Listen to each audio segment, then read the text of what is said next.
to season 2 of Project Y. Awesome. Welcome back. My name is Elon Harris Epps Smalls. Emphasis on the Smalls, a new last name as we get back into another season of Project Y with Elon, me, your host. So excited to be back with all of you in a new format, a new world, and a new me, honestly. I'm so glad to be back on the mic with a new subset of guests and just a new philosophy in general. I love being here, and that's why I am here, to do the good work, to continue the good work, and with a subset of people that are doing that work. Now that we've gotten all of that out of the way, a reintroduction, it's time to ground the conversation. If you don't know me or my work well, come on and grab a seat. Please get comfortable, and please be comfortable getting uncomfortable. To have any dialogic conversation or good conversation, I would say you need some ground rules, boundaries, agreements, or expectations. For Project Y, those are: lead with curiosity, be honest, authentic, and real, claim all the space you need, right? Take your time, for this is your time.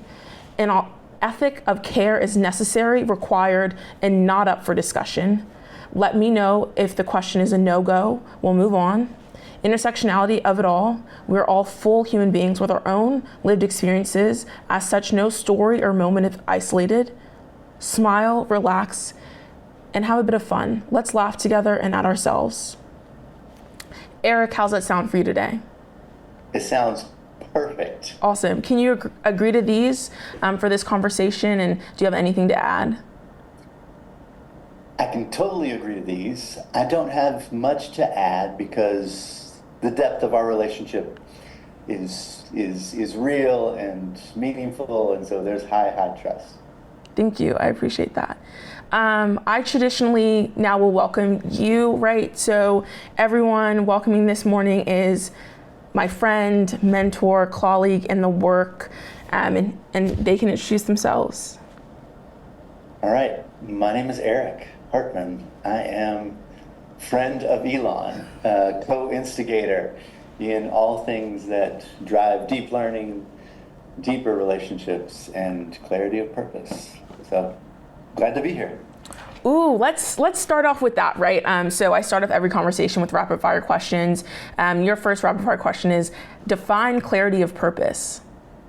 So clarity of purpose is really understanding the intersectionality between your identity, your strengths, and I frame it in terms of the deep needs of the world. So kind of channeling Bickner's kind of idea of, your vocation, your calling is the intersection of, your greatest gifts to the world and the world's deepest hungers. And that is where I kind of both find myself pushing towards purpose and try to lead other folks toward their own purpose. So good, thank you. Can you name one thing that centers you?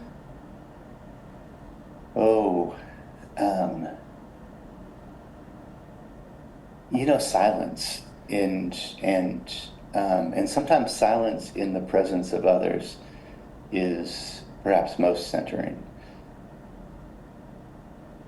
I appreciate that. I know for me in dialogic work, silence is really helpful, and those key moments of silence. And going back to that idea of being comfortable with the uncomfortable, right? A lot of people are not comfortable with silence, and so having to adhere to that is kind of cool. And so the last one, I won't do 5, I'll just do 3, is what show, book, song, podcast, audiobook, etc. are you currently obsessed with, or is there anything in the world you're obsessed with right now? So right now I'm reading a book called "Who Do We Choose to Be?" and it's Margaret Wheatley's book, and I am a little obsessed with it, but I tend to be that way with any book that I'm currently kind of immersed in. She beautifully brings together leadership theory with both Eastern and Western sciences and philosophies to help you think through where are your islands of sanity. So in the world of chaos and in the challenges of today's work and relationships and people and society and economics, Like, how do you create islands of sanity, which are collections of people and scopes of work where you feel fulfilled, you feel a sense of trust and validation, and that's available to all of us, but we have to create it for ourselves. And so what does that look like? What's the science that informs it? What's the social science that informs it? And really kind of repositioning our thinking around Western, to challenge Western science with some information related to Eastern ways of thinking. And so it's been great. It's been absolutely fantastic to, in her words, restore sanity.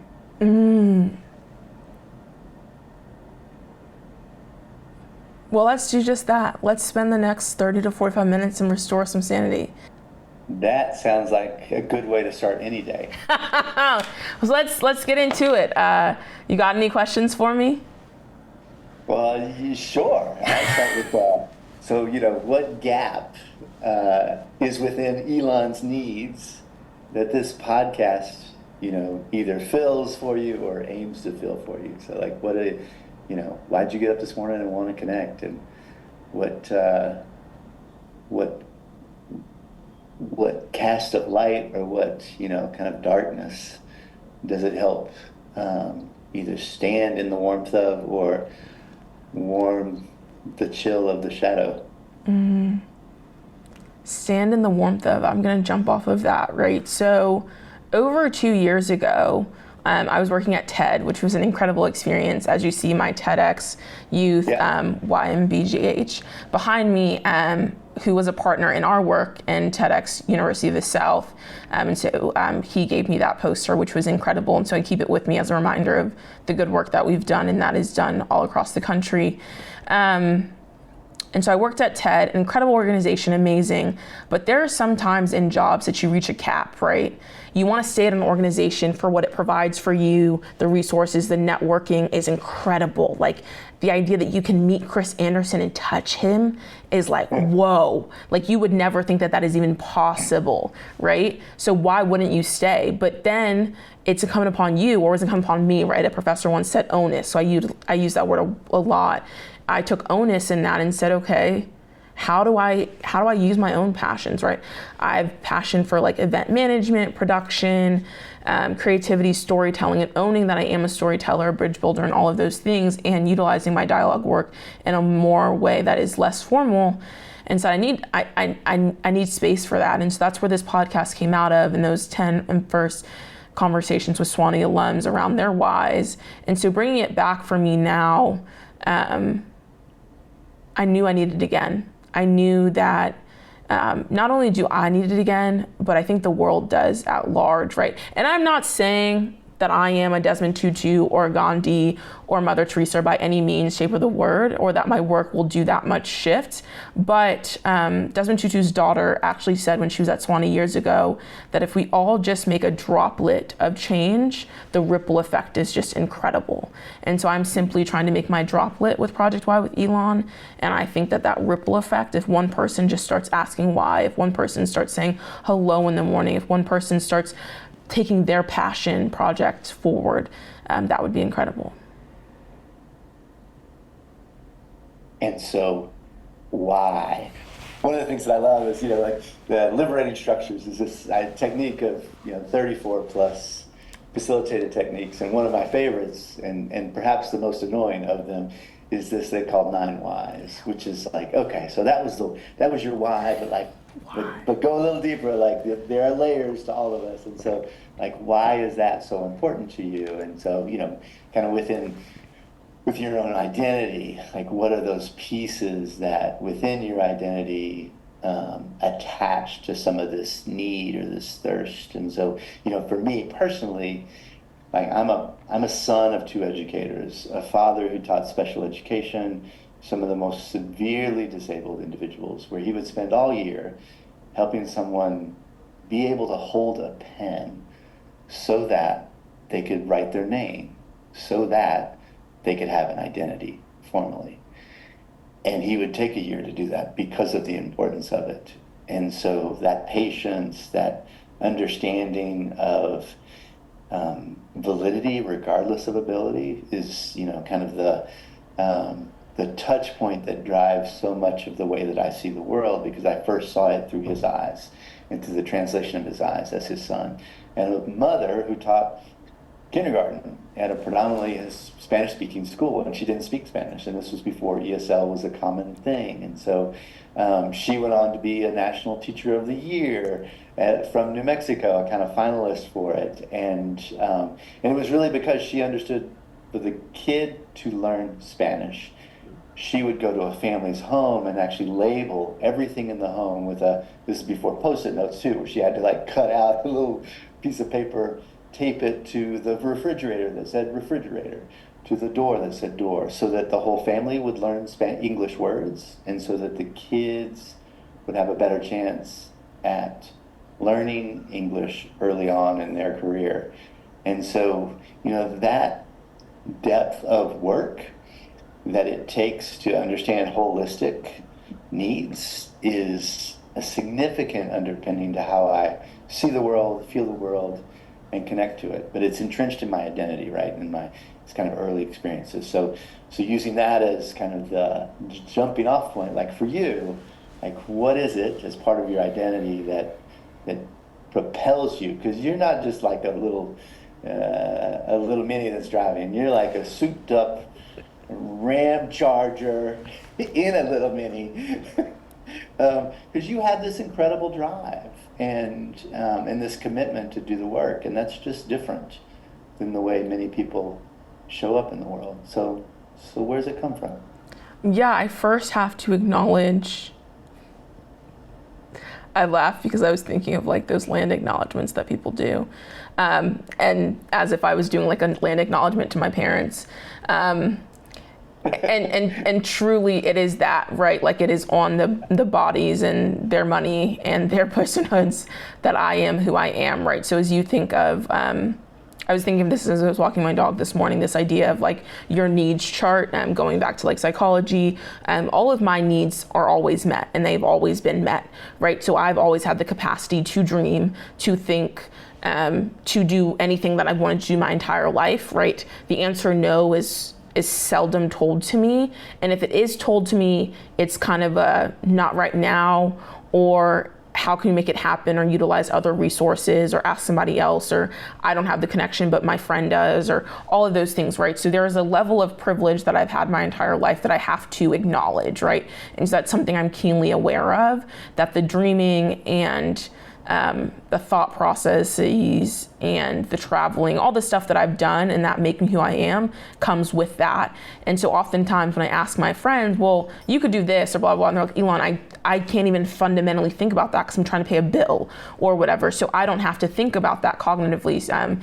Someone we both know, Dr. Karen Yu, says cognitive kindness, right? So I often think through the cognitive kindness of asking people questions when you send an email and things.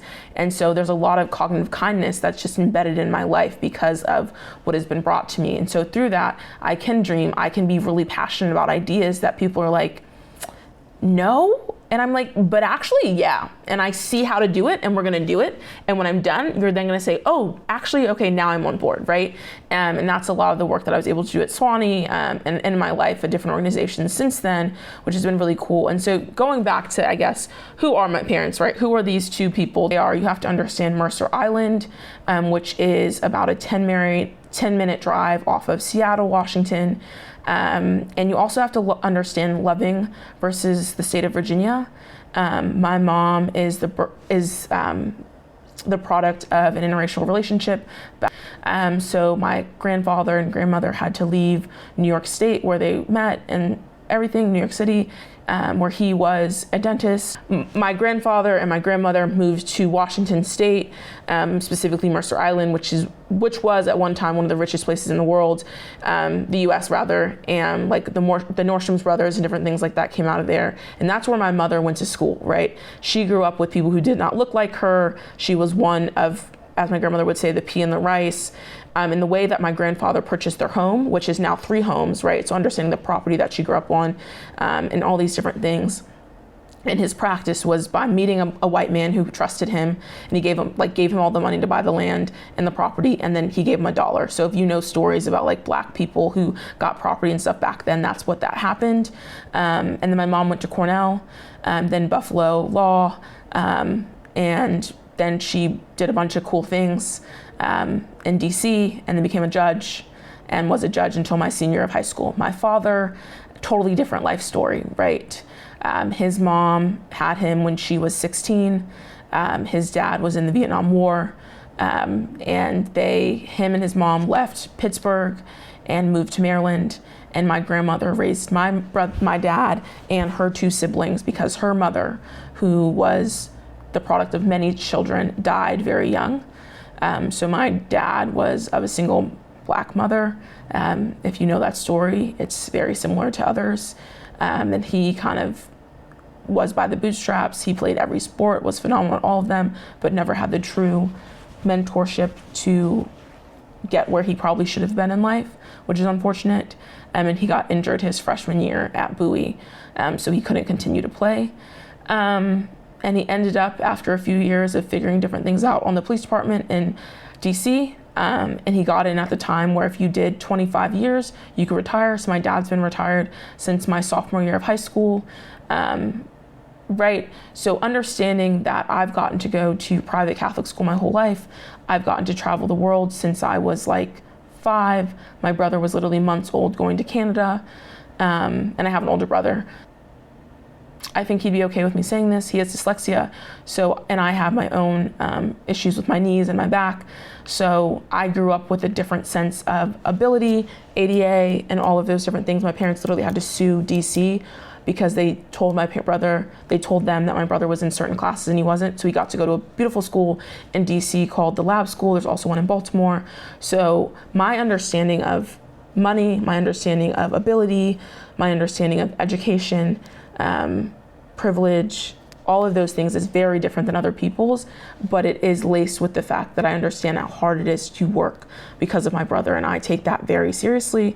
And then because of my own struggles with my body, I understand how hard it is to walk on most days, right?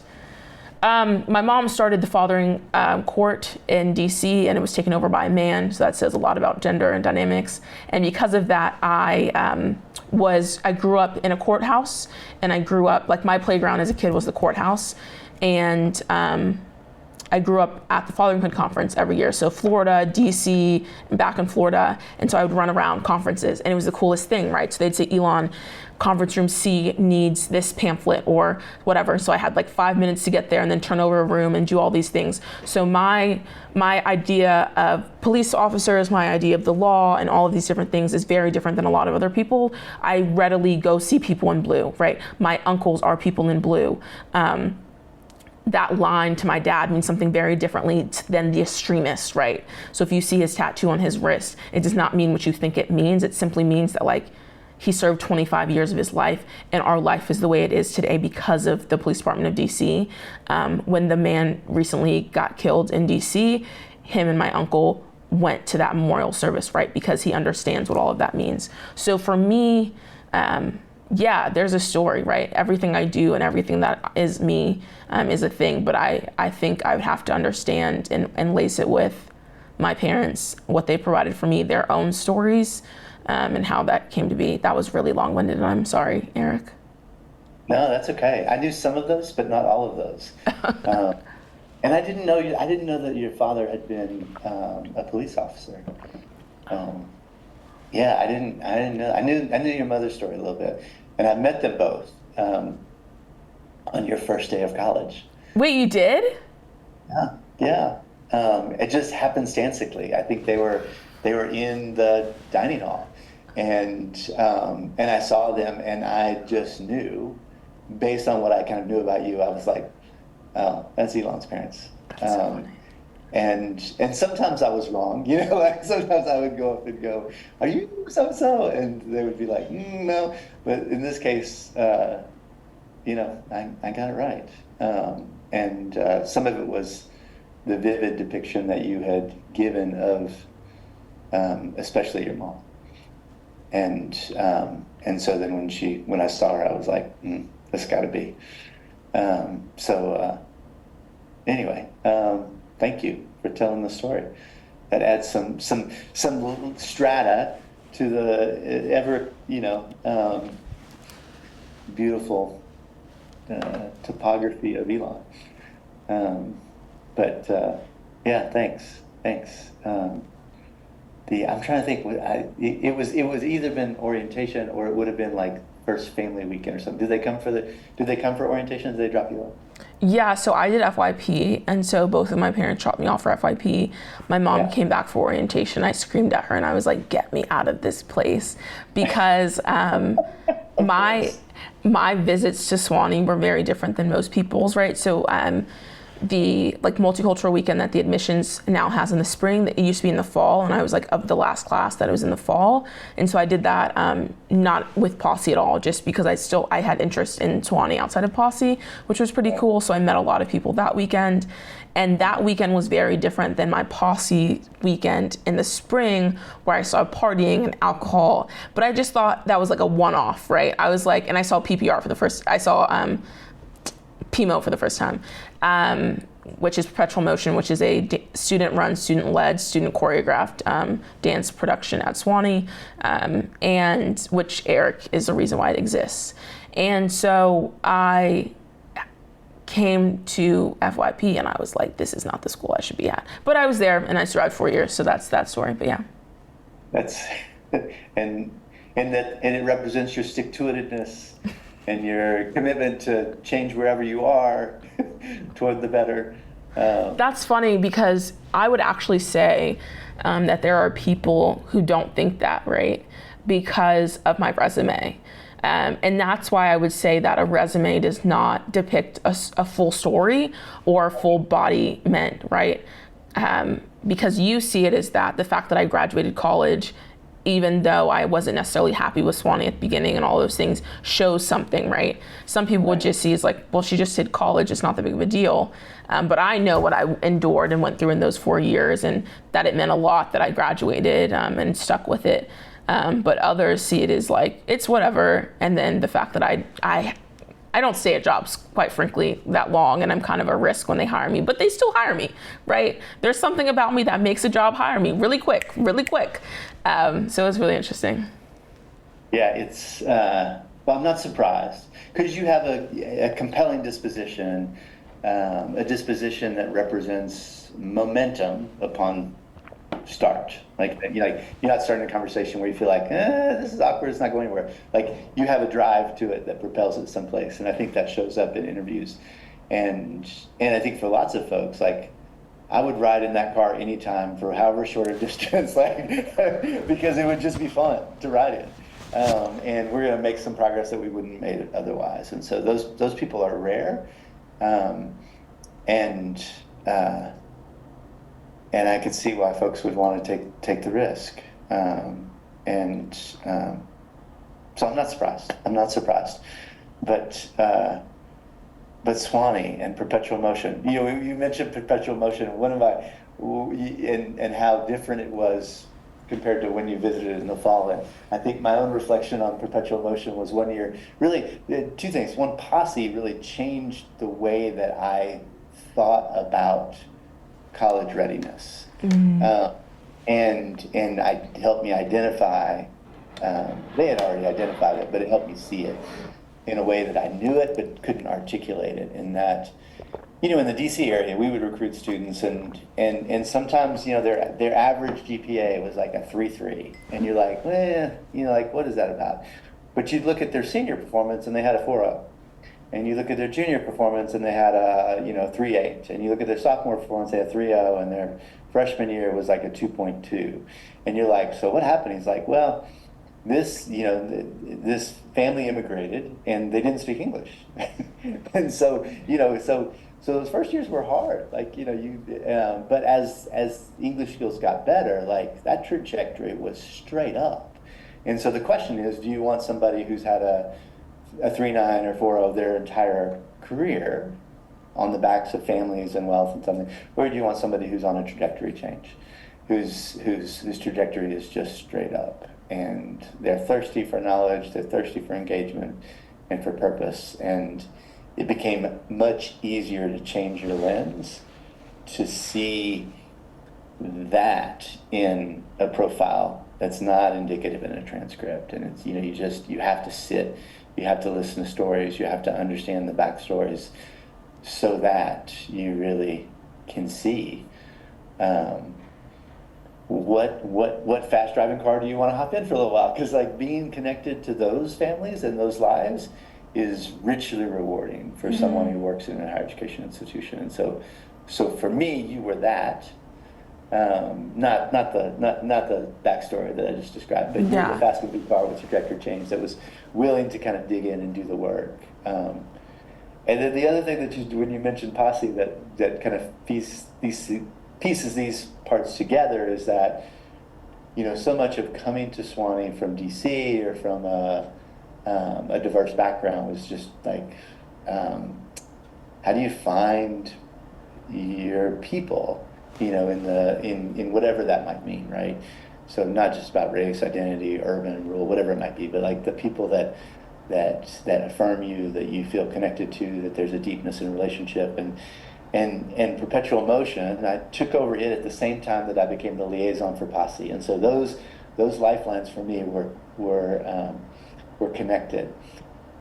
And like most things in my life, I just have to integrate them because there's too much good work to be done to not integrate those two. And so blending those together. And I remember the first posse, Dexter Richardson. I don't know if you ever had a chance to meet Dexter. So posse 1. And he was a singer, dancer, performer, and in our perpetual motion auditions, choreographers stand up and said, okay, I want to choreograph a piece. I need about 10 people, 5 people, however many people.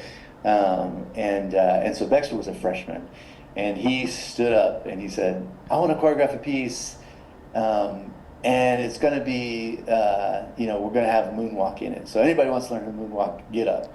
Well, everybody stood up. And he started to teach people how to moonwalk.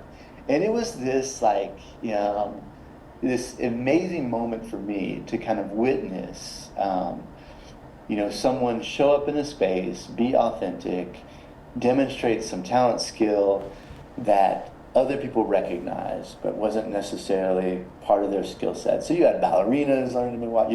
You had all sorts of different disciplines, and the connection that dance brought to all of them in building a community that was more porous than other communities, and the emotional health that comes from movement and connection and experimentation around movement that really foreshadowed to me how we could build a community that was diverse around some common interests, how we could make it more accessible to folks who wanted to dance but were afraid, or it wasn't affirmed in their previous identities. And it's kind of started with, for me, with Dexter in that one moment, teaching everybody how to moonwalk. And then from there, it really went on to be a pretty significant cultural event. So much so that when we kicked off the show, and we had kind of multicultural perspective weekend, which I think is what we called it then, we had to tell the audience, listen, you're about to see a lot of diversity on the stage, but don't think that that's representative of the institution that you're about to attend. Like, all of the diversity it's wanting is probably on this stage right now. And it's a great community, but don't be misled by the fact that you're going to see it in prominence in a way that's celebratory and fun. But if you think that's surrounding you everywhere here, that would be an inaccurate assumption. But here's a place that you can be celebrated, though. Bring your identity, bring your culture, bring your history, bring your skills, and we'll find a place to put it on stage and celebrate it. I think that's really important, and that was something that really shed light for me in that moment, because although I felt at home at Swanee because I'd been in private school my whole life, right? And as my grandmother said, like, I'd been a pea in the rice my whole life. So unlike the people in my posse, like my brothers and sisters in that family, I knew what I was getting into, right? So what was really helpful for me in PCT was less around those conversations and more around the conversations around gender, equity, inclusion, because those are not conversations you have in Catholic private school at all, right? Like I was like shocked by some of the conversations we had, and I was like, people talk about these things? Because my family, we don't like, my parents talk about these things, my parents and my brother talk about these things, but I always was never, because I was never in spaces and places to talk about them, so they always made me uncomfortable. And it wasn't until I moved to Hendricks in Arkansas the year of that election that I actually started getting involved in politics or thinking about politics, right? So my life has always been kind of at the like fringes of some of these topics. But that weekend when I was at Swanee and I saw some different people, some people who actually turned into some of my greatest friends at different times in my life, dancing just really moved me, right? Because I think artistry, creativity, and all design, like all of that kind of speaks to me. And so although physically I cannot dance, it was cool in some ways for you guys every year to allow me to be a part of the show as the stage manager.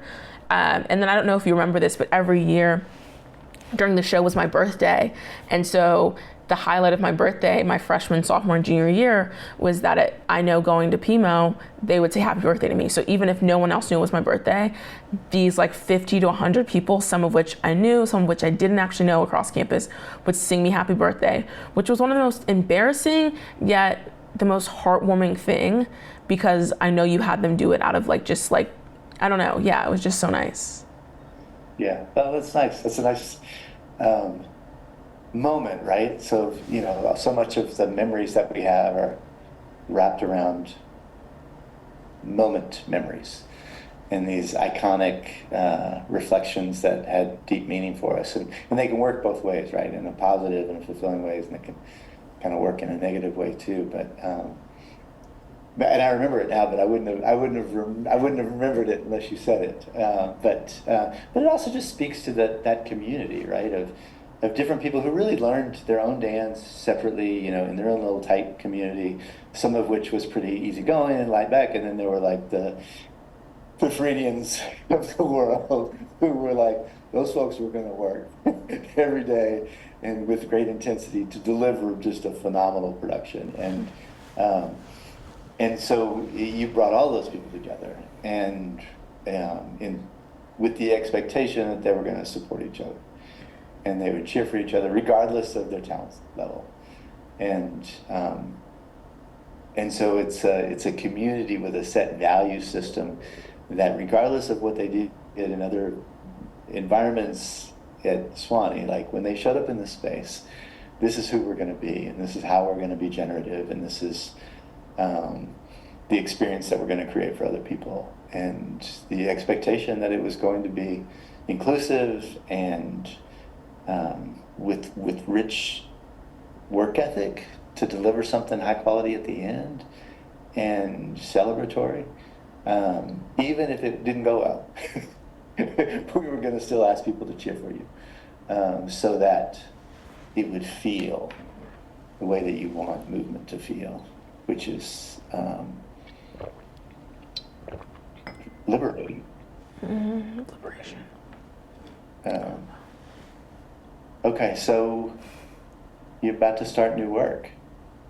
Ah! I know. So wonderful institution, wonderful people there, some of which I've already had a chance to talk to, and so why? Like, why did they persuade you to kind of drive your souped up, fast moving change agent vehicle to Florida? Yeah, so Stetson University, I'll announce it on Monday before the episode comes out, so I'm totally comfortable in saying it. Okay. Yeah, I'll be the Associate Director of Dialogue and Civic Action. And so I was doing really, really well, like exceeding on all fronts. The fire that you knew 4 years ago existed in me in upstate. The place and I were just not a match. And So like one Thursday or Friday, when I realized that, before I realized I was going to leave, I started applying to roles across the country, because when I originally was applying for roles, there were only three roles across the country in like March, April, but now there were like 10. So I applied to all 10. By the next morning at 9 a.m., Kevin, my boss, emailed me back and said, "I love everything about you." And I was like, whoa, you don't even know me and you're saying the word love, all caps, bar none. And I was like, okay, I need to learn more about Stetson. And I remembered a good friend, the posse liaison, I don't know if she was right after you or one after you, Elizabeth Scump left Swanee to go there. And that was a school my brother had looked at, close to Rollins and different things like that. And they have everything that I've been a part of except Posse, which was really cool. So like I've been a Bonner Scholar, I'm familiar with different frameworks they have there.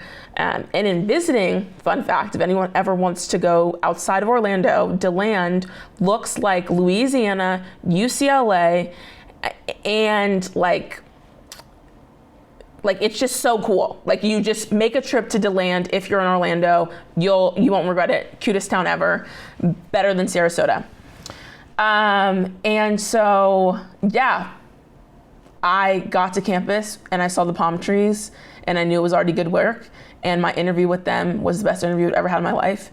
And I've had a lot of interviews, like not as many as those people who like apply to 100 jobs and have 100 interviews, because so like what made it good though? Like what was the differentiator? Was it like you were in a flow? Was it you? Was it them? Was it the confluence of the two? It was like, everything. To the point at which one of the people in the call said, "You guys stop the call. Did one of you guys give her the cheat sheet, right? Because she just said everything we talked about a week ago." And I was like, stop.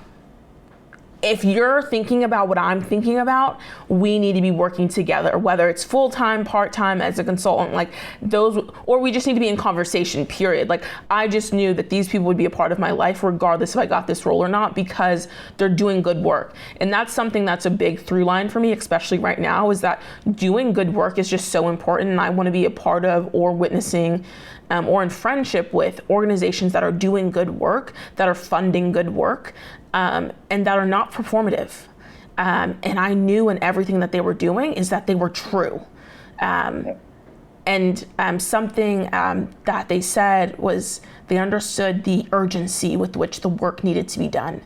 And that is so true, right? Like dialogue work has urgency behind it. Civic action work has urgency behind it, especially in the time and place that we're in right now, right? Giving our students the tools and knowledge that they need to be fully equipped people and human beings when they go into the workforce is so important. And I was like, if they're rocking with me, I'm rocking with them. So is that what good work means? I mean, yeah, I use that phrase all the time, like, oh, I just want to do some good work. But sometimes I have to hit pause and go, what does that actually mean? What does good work mean? Yeah, let's define it. Yeah, so I think I would go back to those three kind of pieces: learning, relationships, purpose, like the intersections between those pieces, because good work for me is grounded in continuous learning. Like you can't show up and make the assumptions that you know everything you need to know to do good work. You have to show up with openness and some humility to recognize that even collectively, with all of our wisdom, we won't know enough to do all of the good work. And so that radical curiosity, that understanding that it should never be quenched, that thirst, because there is always more. And then doing that in relationships is the kind of second most important part, right? And not being alone, but being in love with the people that you are doing that work with, and then toward a particular purpose. It's like, what are we trying to achieve, and how grounded is that? If you think about corporate organizations and the quickness of which people will terminate folks and the lack of consideration about what that means for an individual and their family and their relationships, like all of that is because they have a clear purpose. It's about money. And I'm like, okay, that's just like, that's a shallowness that I'm no longer willing to tolerate, because it under-recognizes the complexity of the human condition, the needs of humans, and the fact that time in deep relationships and learning can heal lots of things, including if you need to make a change. Like if somebody's in the wrong role, you can make a change there, but you have these other elements and other values that have to have, in my mind, greater prominence than others, because all we have is each other. And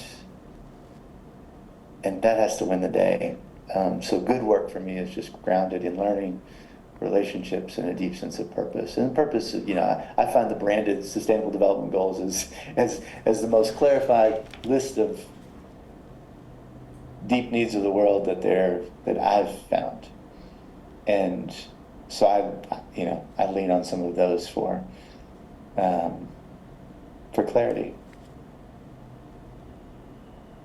All right, what about for you? Oh, I was taking notes. That was a lesson.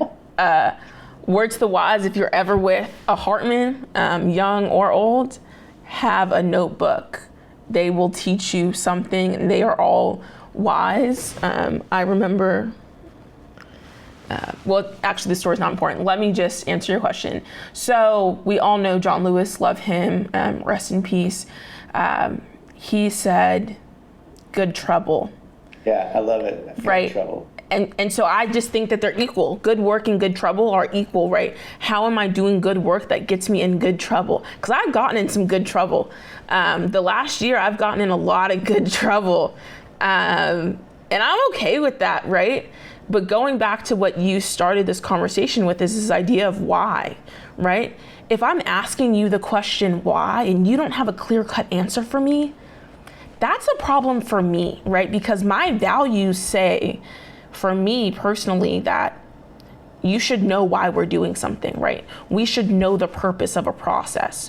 We should know why someone wants something done, or why we do the things that we do, or why this program exists, or all of those things. And if we don't have those answers, then I don't know why I'm there, because then we're misaligned, right?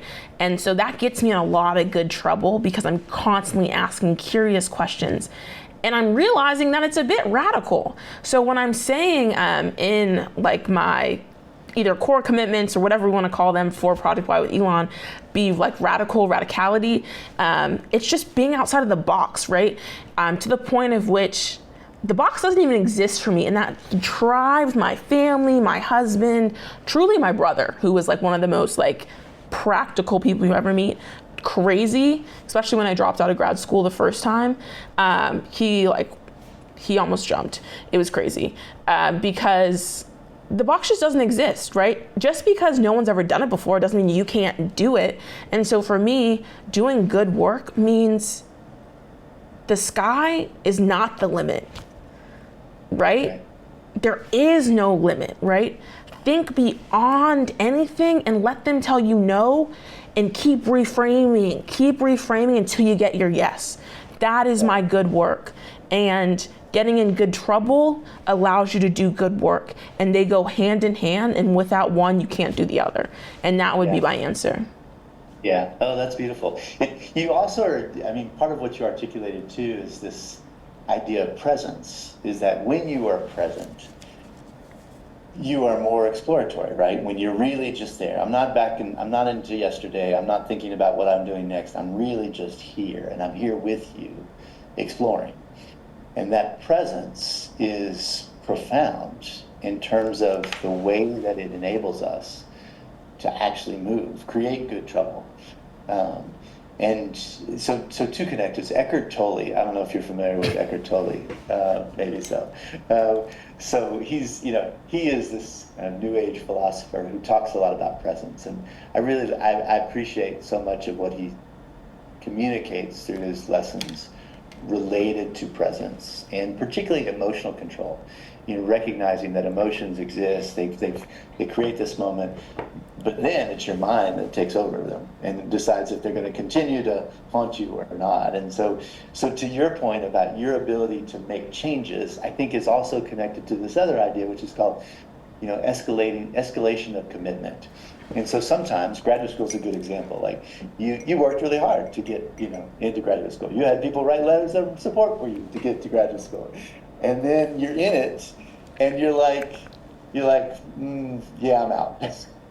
and for a lot of people, particularly at the institution that you were in, they would be like, well, I worked really hard here, because that little hard isn't just the application. It's like all of the credentials that built the application that made it compelling enough to be in that program.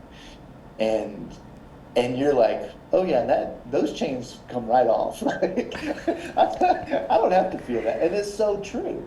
But most folks feel the shackles of that work, that it got to me where I am today, and so I have to stay the course. I can't actually recognize that this is not good for me, or this is not the best use of me, or this is not the way that I'm going to be fulfilled, or that it couldn't be something that comes again later in a different form.